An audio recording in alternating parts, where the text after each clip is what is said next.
शुभोदय छात्रों। 10th class 6th lesson अंतर्राष्ट्रीय स्तर पर हिंदी डे 2 में आप लोगों का स्वागत करता हूं।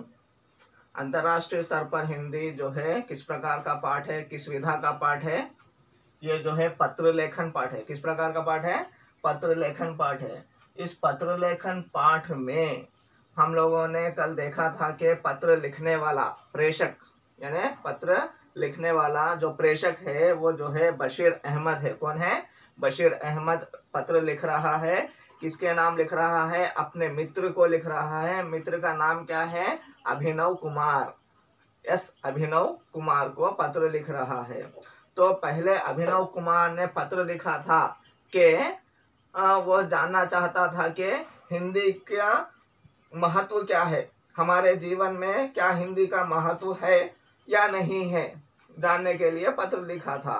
तो पहले ये जो बशीर अहमद है उनका हालचाल पूछकर सकुशल है कहकर, परिवार के साथ अच्छे से है कहकर पूछकर जो है वो आगे बढ़ता हुआ वो संतोष व्यक्त करता है, अपना आनंद व्यक्त करता है कि अभिनव कुमार जो है हिंदी के कार्यक्रमों में भाग ले रहा है। बहुत सारे विविध यानी बहुत सारे हिंदी के कार्यक्रमों में भाग ले रहा है। ये व्यक्त करते हुए आगे बढ़ते हुए क्या कहता है? तुम्हारी जो जिज्ञासा है हिंदी का महत्व अपने जीवन में है या नहीं, हमारे लाइफ में हिंदी का इम्पोर्टेंस है या नहीं, बताते हुए आपकी जो क्यूरियोसिटी है, जिज्ञासा है, उसका मैं समाधान यानी उसके बारे में बता रहा हूँ कहकर जो है वो बताता है। क्या बताता है? देखिए पेज नंबर 30 पाठ्य पुस्तक टेक्स्ट बुक पेज नंबर 30 में निकालिए। भारतीय स्वतंत्रता संग्राम में देश को एकता के सूत्र में बांधने के लिए एक भाषा की आवश्यकता हुई। लास्ट डे मैंने बताया था, फर्स्ट डे में बताया था कि भारतीय स्वतंत्रता संग्राम यानी भारत देश को स्वतंत्र बनाने के लिए, इंडिपेंडेंट कंट्री बनाने के लिए, फ्रीडम लाने के लिए, उस संग्राम में, उस स्ट्रगल में जो है भारत देश ने एकता के सूत्र में यानी पूरे देश को एक बनाने के लिए, यूनाइट बनाने के लिए, जैसे हर देश, हर प्रांत के भाषा अलग अलग है, ओके, वो भाषा में जाकर अभी एक दूसरे से बात नहीं कर सकते हैं, तो सभी को एक जगह बांधने के लिए, एक सूत्र में, एक धागे में, सूत्र यानी क्या है? सॉरी, एक धागे में, एक थ्रेड में बांधने के लिए यानी सभी को एक भाषा आनी आवश्यक है कि नहीं? बांधने के लिए एक भाषा की आवश्यकता हुई है। एक भाषा कौन सी बन सकती है? जैसे मराठी है, सिर्फ महाराष्ट्र में आती है, तमिल है, तमिलनाडु में आती है, तेलुगु है, आंध्र प्रदेश या तेलंगाना में आती है। इस तरह, जब तेलंगाना नहीं था लेकिन आंध्र प्रदेश में आती है, उड़ीसा में उड़िया चलती है। इस तरह अलग अलग प्रांतों में अलग अलग भाषाएं हैं, लेकिन हर प्रांत में हिंदी थोड़ी थोड़ी भाषा सभी को आती है। इस तरह से जो है इस भाषा को क्या किया गया है? इस भाषा को आगे बढ़ाने के लिए, इस भाषा को जो है बताने के लिए जो है इस भाषा का उपयोग किया गया है स्वतंत्रता संग्राम में यानी फ्रीडम स्ट्रगल में जो है इस भाषा यानी कौन सी भाषा? हिंदी भाषा का यह काम हिंदी से ही साध्य हो सका, हिंदी से ही कंप्लीट हो सका, सक्सेस हो सका। यानी स्वतंत्रता संग्राम में काम आने वाली भाषा कौन सी थी? हिंदी भाषा। सभी को एक सूत्र में बांधने वाली भाषा कौन सी थी? हिंदी भाषा बन गई। आज हमें एक से अधिक भाषाएं सीखना जरूरी है, जिनमें हिंदी और अंग्रेजी का स्थान महत्वपूर्ण है। हमें एक से अधिक भाषाएं सीखना जरूरी है कि नहीं? क्योंकि अभी हमारे पढ़ाई में मीन्स एजुकेशन फील्ड में ही 3 लैंग्वेजेस कंपलसरी है। जैसे प्रांतीय भाषा, अभी हमारी प्रांतीय भाषा तेलुगु है और उसके साथ सेकंड लैंग्वेज हिंदी है, थर्ड लैंग्वेज इंग्लिश है। ऐसे बहुत से चीज़ें सीखना, जैसे गणित सीखना, मैथमेटिक्स सीखना, साइंस सीखना, सोशल सीखना, ये सभी कुछ आवश्यक हो गया है। लेकिन हिंदी और अंग्रेजी हर प्रांत में कंपलसरी हो गई है। हिंदी और अंग्रेजी, हिंदी और इंग्लिश जो है हर प्रांत में आवश्यक भाषाएं हो गई है। इसका स्थान महत्वपूर्ण है, हिंदी का और अंग्रेजी का इम्पोर्टेंट प्लेस है। हिंदी से हम सारे भारत की पहचान अच्छी तरह से कर सकते हैं। हिंदी से जो है हमारे भारत देश की पहचान है हिंदी। हिंदी जो है हमारे भारत देश को बारे में बताती है हिंदी। ओके, ये एक पहचान बन चुकी है इस तरह से। ओके, अलग अलग भाषाएं भारत की पहचान अच्छी तरह कर सकती है। भारत के अलग अलग प्रांतों में अलग अलग भाषाएं बोली जाती हैं। भारत के जो अलग अलग प्रांत हैं, जैसे तमिलनाडु है, केरला है, क्या बोलते हैं, महाराष्ट्र है, कर्नाटका है, आगे ऊपर जाने पर गुजरात, राजस्थान, हरियाणा, उत्तर प्रदेश, उत्तराखंड, इस तरह मणिपुर, इस तरह पूरे प्लेसेस अलग अलग प्रांत है। अलग अलग प्रांतों में अलग अलग भाषाएं बोली जाती हैं। हर प्रांत की भाषा अलग होती है, बोली जाती है। हमें भारत के सभी प्रांतों से जुड़ने के लिए एक भाषा की आवश्यकता होती है, जिसे सारे भारत के वासी जानते हैं। हमें हर प्रांत से जुड़ने के लिए, हर प्रांत के लोगों से बातचीत करने के लिए, हर प्रांत के लोगों से आचार विचार, हमारे थॉट्स उनको बताने के लिए, उनके थॉट्स हमें बताने के लिए एक भाषा की आवश्यकता है। एक लैंग्वेज, भाषा ने क्या है, लैंग्वेज की आवश्यकता होती है। एक भाषा की आवश्यकता होती है जिसे सारे भारत के वासी जान सके।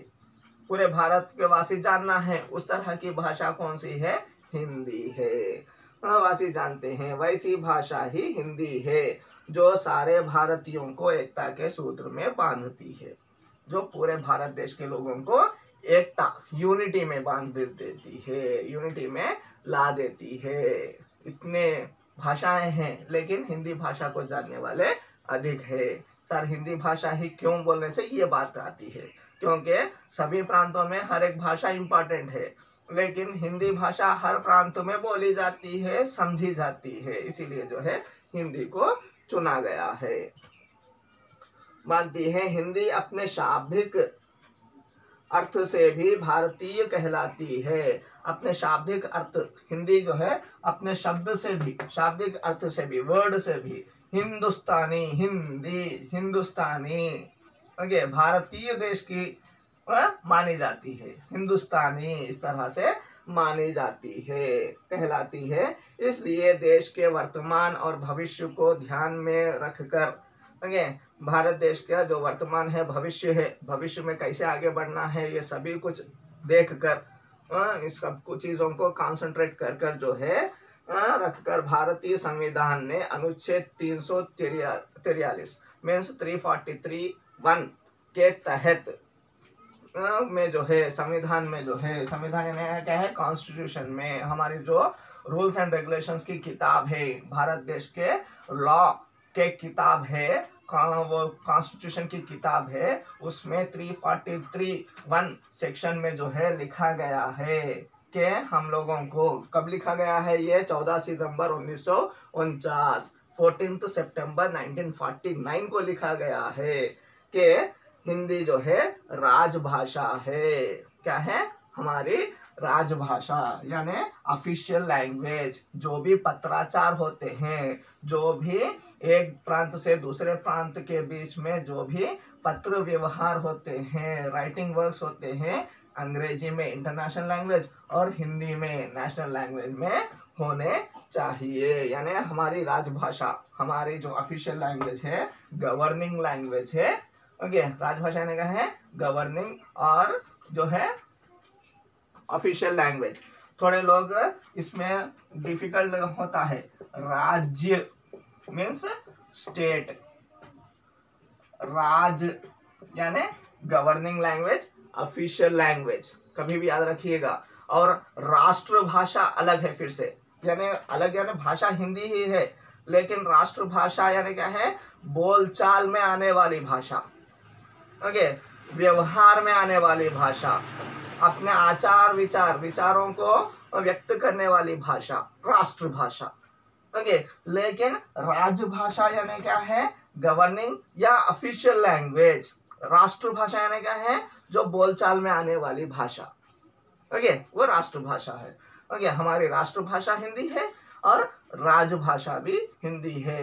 राष्ट्रभाषा हिंदी होने के कारण ही, सभी को समझ में आने के कारण ही हमारी हिंदी भाषा जो है राजभाषा भी बन गई है। ओके, ये अच्छे से याद रखिएगा।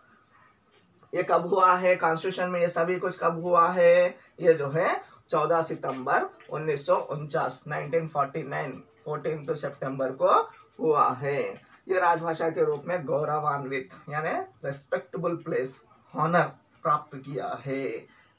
तब से हम हर वर्ष एवरी ईयर, हर वर्ष यानी क्या है एवरी ईयर जो है 14 सितंबर को हिंदी दिवस, हिंदी डे सेलिब्रेट करते हैं। इस तरह से हिंदी डे को सेलिब्रेट करते हैं। ओके, और नेक्स्ट हम लोग देखेंगे हिंदी भाषा से और आगे क्या क्या बताया गया है। अभी तक हिंदी भाषा कैसे गौरवान्वित हुई है, किस तरह हमारे देश में प्रतिष्ठापित हुई है, उसमें जो है जो हम लोगों ने आज़ादी के लिए कैसे उपयोग किया है और हमारे देश में किस तरह उपयोग की जाती है, ये सभी कुछ जाना है। अंतर्राष्ट्रीय स्तर पर कैसे उपयोगिता है हम लोग आने वाली कक्षा में नेक्स्ट क्लासेस में देखेंगे। ओके, और आगे बढ़ते हुए भाषा की बात में देखिए, भाषा की बात में जो है सेकंड आबिट उपसर्ग क्या है, उपसर्ग देखिए सभी लोग अपने अपने टेक्स्ट बुक्स निकाल कर जो है कल फर्स्ट आबिट पर्यायवाची शब्द, विलोम शब्द और वचन बदली एक वचन से बहुवचन में चेंजेस किए गए हैं। आज हम लोग उपसर्ग प्रत्यय देखेंगे। और क्या है,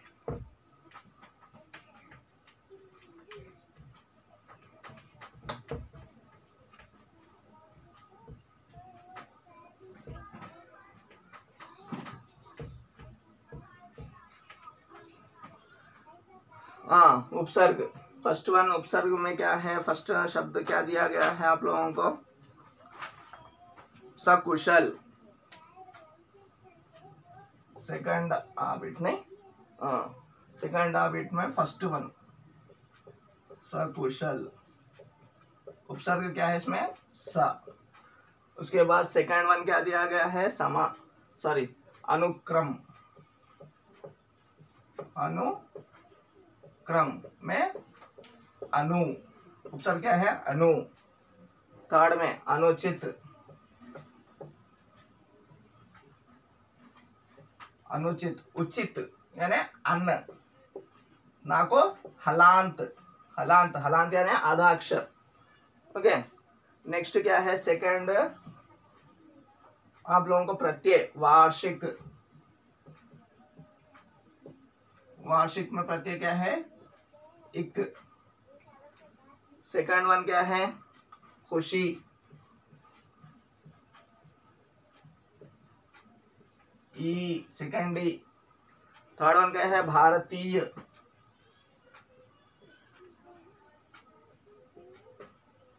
ई सॉरी सेकंड ई।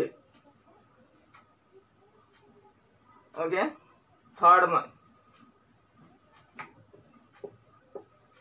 में क्या दिया गया है, कारक पहचानना है। विभक्त तुलु बोलते हैं ना, तेलुगु में चेतन चेन तोड़न तोन, ये तृतीय विभक्ति ये सब है ना, उस तरह से विभक्ति मैं आप लोगों को ग्रामर पार्ट में समझा दिया है, वो देखेंगे।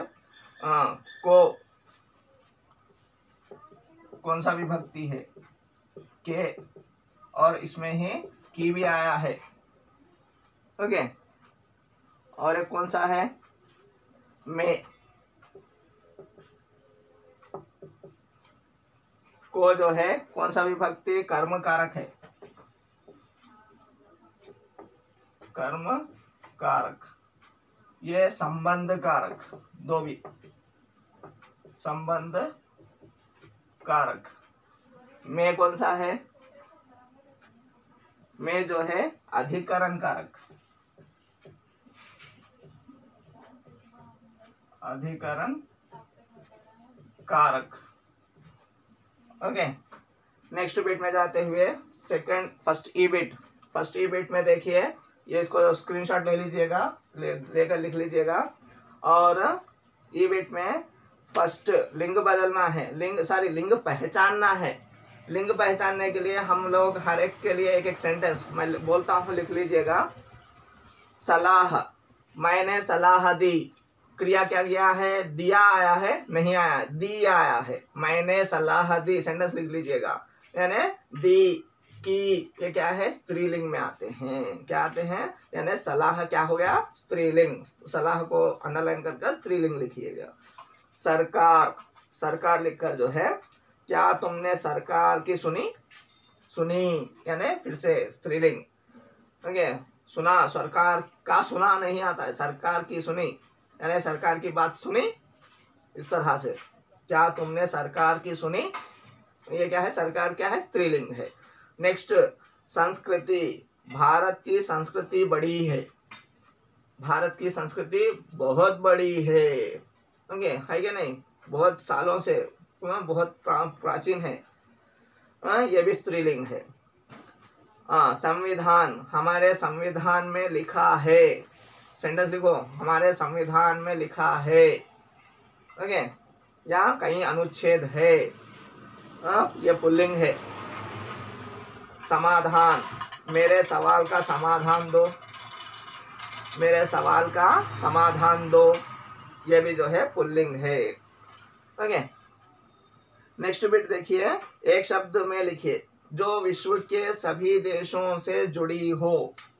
ये वर्ड लिखता हूं, देखिए, जो विश्व के सभी देशों से जुड़ी हो, उसको क्या बोलते हैं, अंतरराष्ट्रीय बोलेंगे। और एक वर्ड क्या है, वैश्वीकरण, लिख लो ये, वैश्वीकरण और अंतरराष्ट्रीय,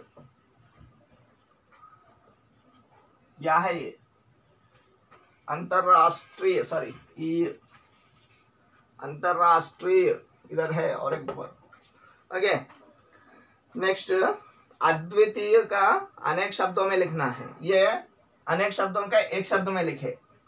ओके, अभी एक शब्द का अनेक शब्द में, अद्वितीय एक शब्द का अनेक शब्द में, जिसके समान कोई दूसरा ना हो, जिसके समान कोई दूसरा ना हो। ओके, ये दूसरा है, ये दूसरा है। ओके, नेक्स्ट लास्ट ई बिट हम लोग नेक्स्ट कक्षा में बोल लेंगे लेसन के साथ।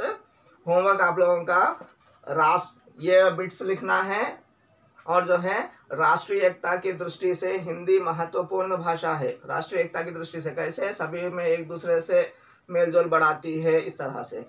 इस पर अपने विचार व्यक्त कीजिए। सेकंड क्वेश्चन, सांस्कृतिक दृष्टि से हिंदी का क्या महत्व है। सांस्कृतिक दृष्टि से कैसे, जैसे हमारे जो संस्कृति है इसको दर्शाती है, हमारे भारत देश की जो आचार विचार है, जो हम लोग पहनाव करते हैं, हमारे जो व्यवहार है, ये सभी कुछ इस हिंदी से जो है झलकती है, इस तरह से। हमारे सभ्यता का प्रतीक है, हमारे ट्रेडिशन, संस्कृति और सभ्यता का प्रतीक है, इसलिए जो है, और हिंदी से जो ही हिंदुस्तानी है, इस तरह से बनी है, ये एक संस्कृति का है। ये सभी कुछ लिखकर जो है आंसर कंप्लीट कीजिएगा। धन्यवाद।